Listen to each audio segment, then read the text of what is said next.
उत्तर प्रदेशच्या बागपत येथील ब्रह्माकुमारी आश्रमात एका महिलेने फाशी घेतल्याचं उघडकीस आलं आहे। या घटनेमुळे परिसरात खळबळ उडाली आहे।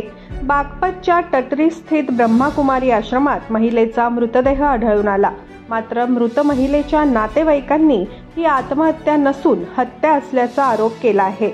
मृत महिलेला घरातून पैसे आणण्यासाठी तगादा लावण्यात येत होता, असेही नातेवाईकांनी म्हटले आहे। आश्रमातील मृत घटनेची माहिती मिळताच पोलिसांनी घटनास्थळी धाव घेऊन मृतदेह ताब्यात घेतला। घटनास्थळाचा पंचनामा करून मृतदेह शवविच्छेदनासाठी पाठवण्यात आला आहे। शिल्पा असे मृत महिलेचे नाव असून पीडित कुटुंबियांनी आमच्या मुलीची हत्या करण्यात आल्याचा गंभीर आरोप केला आहे। तसेच दोषींवर कारवाईची मागणीही करण्यात आली आहे। ही घटना प्रजापती ब्रह्माकुमारी ईश्वरीय विश्वविद्यालयातील असून ब्रह्मकुमारी शिल्पाचा मृतदेह येथील एका बंद खोलीत आढळून आला।